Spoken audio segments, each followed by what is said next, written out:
First of all, off track, but what do you make of Greg Dyke's proposals for cutting the number of non-EU players in English football? I haven't seen it, Vinny, to be fair. I haven't seen what the full proposal would be, so hard to make a valid comment on it. As a general conversation, is it something that the game needs to look at? I certainly think if it provides opportunity for some of the young British players, then I think there should be every effort made to do that. But it could also work the other way as well, because the demands for us is to get British players into play and to buy British players, it might inflate prices even more, you know, if you were to take players on loan. But I think the key in it all is to try and get, I'm sure, young British players and English players in particular playing. So if they can find something that gives that opportunity, then it's certainly worth looking at.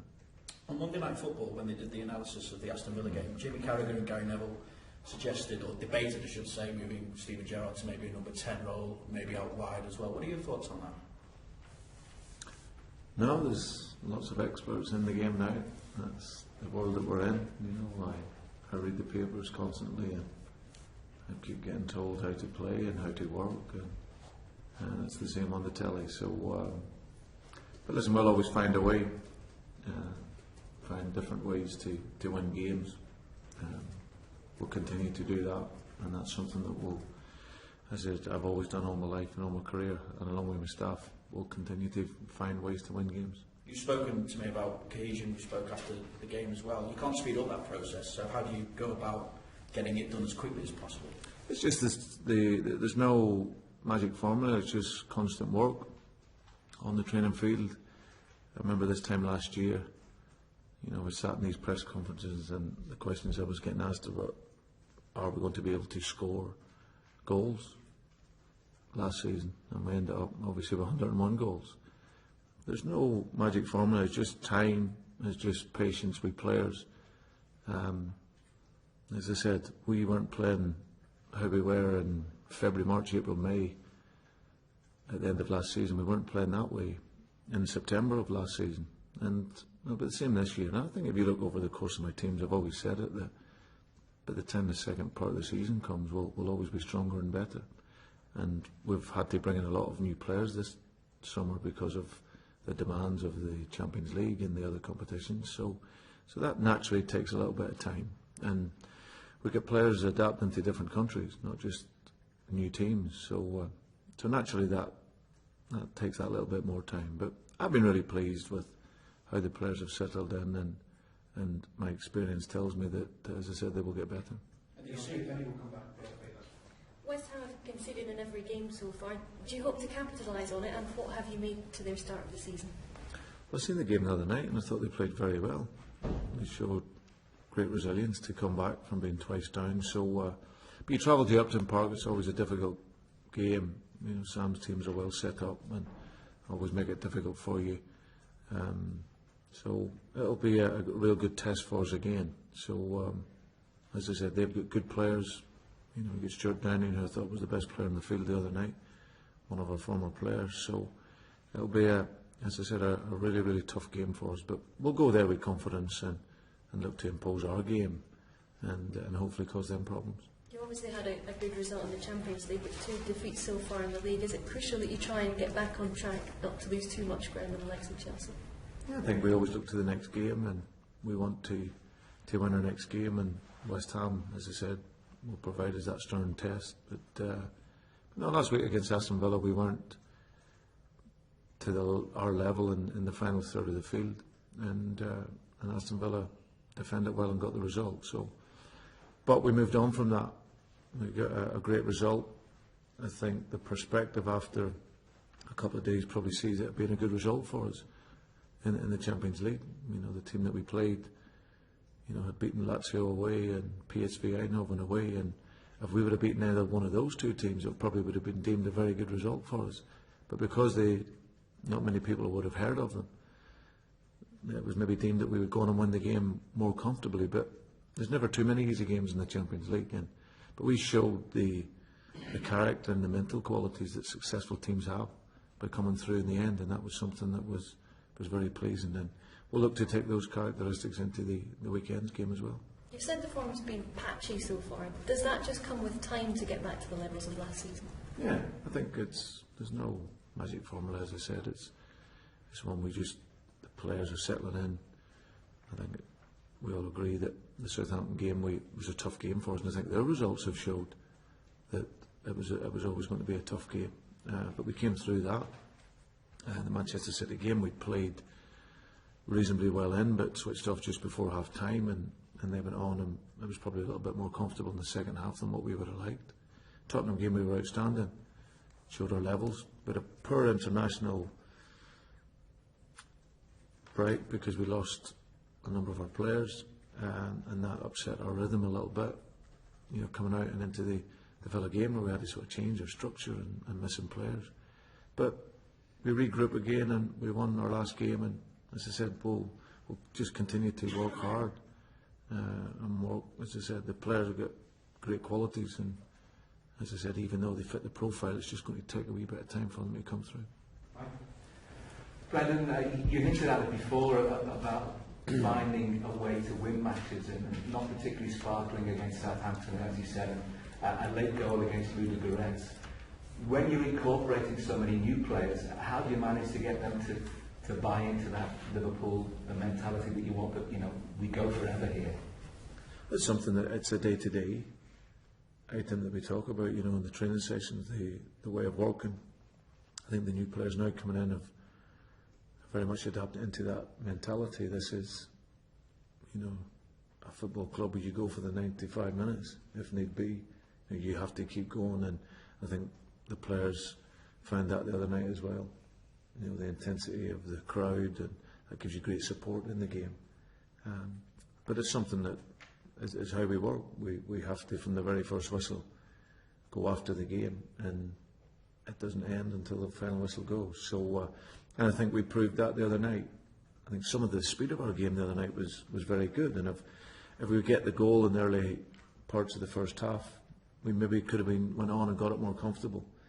But we got the goal in the end. We changed the system 3 times in the game to get the result, and then our 2 young fullbacks, they provide an assist, and the young fullback is up in the box trying to make something happen right at the very end. So it's a good demonstration of the mentality of the group, that they keep going. Like I said, the successful teams have those fighting qualities, and it's something that our lot have in abundance. The fullbacks, both new, and you've got Dejan Lovren as well, so all changed defensively. But the fullbacks have shown up really well for you so far, and if they can continue that progress, then it's not just what they can bring defensively, but offensively, they both look really adaptable at the top end of the pitch. Yeah, I think that both initially were brought in, one because they can defend. Young Chiawi at right back he's only 20 years of age, but he's like a rash. He's all over attackers, and he's hard to beat. And as you see, he gets forward well, and he wants to, as I said, he wants to create. And young Alberto Moreno, the same. He's 22 years of age. He can defend. He's quick on the recovery, and I think everyone has seen his pace and his quality going forward. So as they adapt more to this level and the league itself and the physicality of the league, they are only going to get better. But in the meantime, they're 2 real terrific young guys who've settled in well into the club. They're loving their life in Liverpool, and they're really enjoying their football. And as time comes and goes by, they'll improve with that. And as you say, Dejan Lovren's come in. He's played the majority of his career on the left side as a central defender, and obviously with Martin Skrtel being injured, he's had to move across to the right hand side. Now, it might seem only a simple 10-yard change, but it can make a big difference, because he's used to that zone on the left side, receiving the ball off different foot, and but I think he's settled in well. And as you say, 3 changes to the back 5. Of course, it's, if you look at some of the other teams, they've got real experienced players and they've been around at the level for a long time. We haven't got that, but it's something that we work with the players in order to make them better, and that ultimately will improve our performance level. As far as West Ham are concerned, we all saw what Enner Valencia could do at the World Cup, but his goal the other night against Hull was just astonishing. And a player like that is difficult to keep tabs on. Yeah, no, an excellent talent. He looked a threat.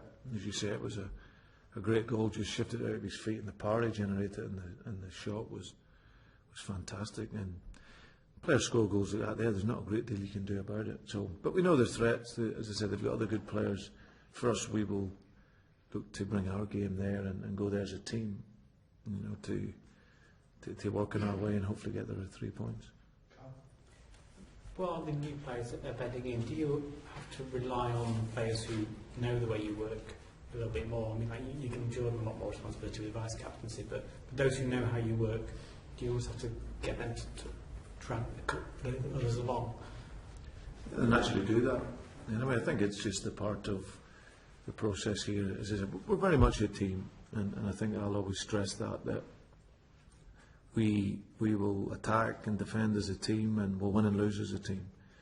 The new players coming in, of course, it does take a wee bit of time. Any manager or coach will tell you that, but it's not an excuse. You know, we had to invest in the summer because we were so light, and we've got a number of injuries at the moment. But the players I'm really pleased with.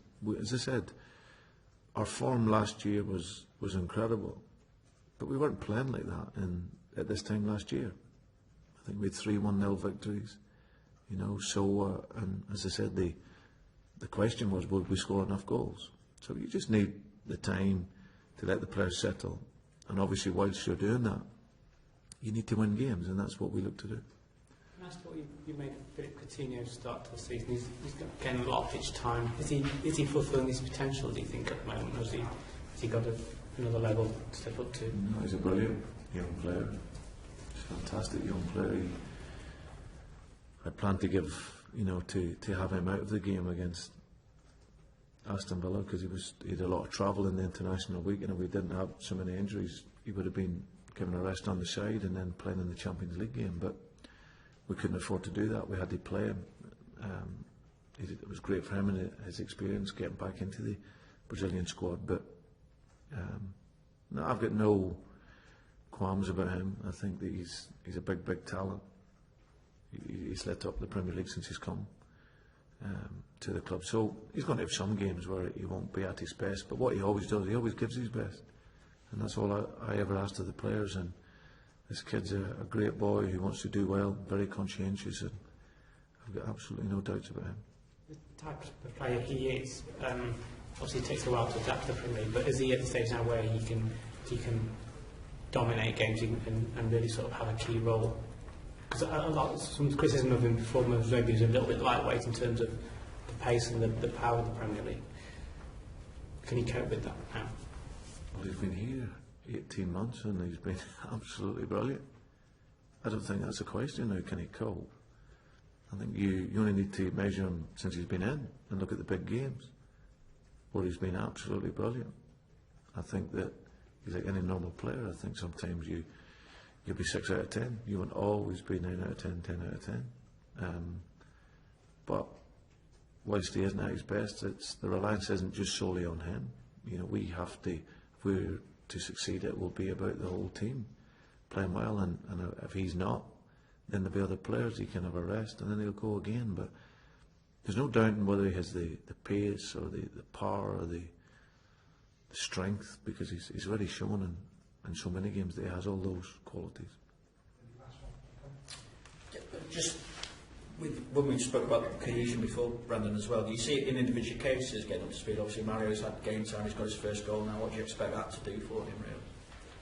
I'm very pleased for him. I thought he worked in every aspect of his game the other night. I thought he was very good.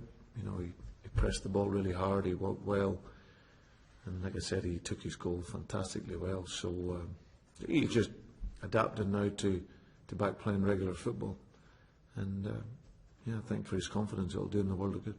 Thanks, guys. Thank you very much. Thank you.